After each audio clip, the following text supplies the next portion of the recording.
And welcome back to Inside Sports. I'm your host, Todd Blackstock. We have our special Black History Month edition, and right now we have an excellent individual here. He's got a radio show at 101 FM, ESPN Radio, big-time sports writer for the St. Louis Post-Dispatch, and also television nationally, including HBO's Real Sports. Right now we'd like to welcome Bryan Burwell to Inside Sports. Bryan, thanks a lot for joining us. My pleasure. Now, you grew up in the late 60s, so you got to see a lot of turmoil in the United States. I mean, I think of the 1968 Olympics with the protests, Martin Luther King being killed, Woodstock. I mean, the man on the moon. What a trying time to get to grow up in. Yeah, but you know what? I'm glad that that was the time that I got to grow up in, because you saw the world and you saw the world changing. You saw attitudes changing. You saw the old establishment, and then you saw, I'm right in the middle, because I was not quite old enough to be out there protesting, but I was like 13 years old in '68. But you saw how the world was changing, and you saw that there were professional athletes and college athletes who were not afraid to speak up and have a voice, whether it was political or moral, what have you. They weren't afraid to take a stand, and that's one of the things that I think is missing by and large in today's sports world. You know, it seems like right now there aren't as many protests. People aren't standing up to what they really feel like. And back then, I mean, I don't know, it's just because the society has changed and just more laid back or whatever. But why do you think that is, that people are afraid to protest now and get out and say their piece? It's like people are afraid to say what they feel because it's going to come back at them. Well, I think in some ways, because there has been so much progress, the issues that were pertinent to an athlete like a Jim Brown in the 1960s, or a Muhammad Ali, or a Bill Russell, well, those issues aren't the same to an athlete today. But what I find interesting today is the fact that back in the 60s, it was the liberal voice of the athlete that you heard. Now, today, you fast forward, and the athletes who seem to be taking an active role and expressing their political voices are now conservative voices. You see Tim Tebow now, the Heisman Trophy winner from the University of Florida. Well, he's going to appear in a TV spot during the Super Bowl, where he's going to be talking about basically taking a stand for pro-life. But you don't see athletes who have more liberal voices taking political stands anymore. So that tells you how much the world has changed. Now, who were some of your inspirations? I read that you attended Virginia State University, and you went into writing and journalism. You know, what kind of made you want to go into this field? I was a frustrated athlete who ran out of talent, and I wanted to stay in the sports world. I had growing up in the 60s and the 70s, and growing up in Washington D.C. during the Watergate era. I was just like so many other people who of my generation are in journalism right now. You were caught up in the Watergate era, and all of the Woodward and Bernstein became icons to me. And when I got started writing in the newspaper business, I was a freshman at Virginia State, and I wanted to be the next Woodward and Bernstein.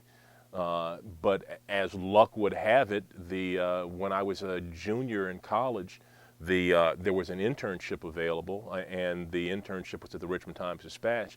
And though I wanted to be on news side, the only thing that they had available was a sports internship. So I was like, I need a job, so I'm gonna get back into sports. Now, I was a scholarship athlete at Virginia State. I ran track, and I would have been a world-class women's long and triple jumper. I always tell people, I didn't have the talent to go further, but I wanted to stay in the sports world, and I realized once I got that internship how much I still really love the world of sports, and I haven't left since. I thought I had envisioned myself covering politics, but I got this internship, and just I've been writing sports ever since. You know, through your scholarship and hard work and diligence, you know, you learn how to write. You're very educated, obviously. You know, some of your columns are just amazing.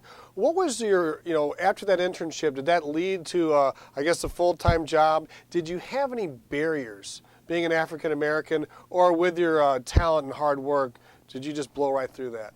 Well, I think everybody, I mean, this is the real world. There are always going to be barriers. But one of the things that I was always taught was that don't be surprised. I mean, you know that barriers exist. You know that there are going to be, in some people's minds, they're going to automatically assume certain things about you. You don't worry about that. You try to be as good as you possibly can, better than everybody that you assume who's trying to get the same job, and that's how I was always taught. You got to be prepared. You have to work hard. You have to work harder, and if you are prepared, your body of work will speak for itself. Now, did I benefit from affirmative action? Of course I did, but that's how you get in the door. How you stay in the door is your talent. And I think that that was the thing that was always stressed to me. So I always tried to work as hard as I could and be as prepared as I could so that when I got the opportunity, I didn't waste it. You know, looking at your resume, it's amazing. I mean, Baltimore Sun, Washington Star, Newsday, New York Daily News, Detroit News, USA Today, and you make your way to St. Louis. How did, you know, everything take place that brought you to St. Louis? Well, I had made my climb up the ladder, and at one point I decided that it was time to go full-time into the television business, and that was probably in the mid 1990s. I was working at HBO while I was still at the USA Today, and an opportunity came up to go add to that TV side with Turner Broadcasting, TNT, doing the NBA, and also they were doing Sunday Night Football. So I got an opportunity to expand on the television side, and the money was really good. And it's just like an professional athlete's life when you start looking at the television sports world, particularly at a network level. You're going to make a lot of money, but in a finite period of time. And I realized that, I understood that, and I went into it full bore. So I was working at Real Sports. I was working at Inside the NFL on the HBO side. I was also working as a sideline reporter and occasionally in the studio for TNT's NBA broadcast. And I decided that we're going to ride this for as long as possible. But at some point you realize, just like most professional athletes do, okay, we're coming to the end here, and I realized that little by little that you know, those 2 and 3 year contracts were beginning to get a little tiresome. Every 2 or 3 years you're worrying about, well, are they going to renew me? And I realized that, you know what, there are a lot more gray-haired sports writers than there are gray-haired sportscasters. So it was time to go back full-time as a newspaper guy and use TV as the supplement, use the electronic side as a supplement rather than have that be the main gig. And I started calling around, and this was in early 2001, 2002, trying to figure out, okay, I need to find a full-time newspaper job, and called around to people and friends that I respected in the business, and they said that the only columnist job that was out there at the time was at the St. Louis Post-Dispatch. So that's where the job was. So I made a couple phone calls, and they flew me out here, and one thing led to another, and I've been here for about 7 or 8 years now. Thank you very much. My pleasure. All right, we're going to take a quick break now, and we'll be back with more Inside Sports after this.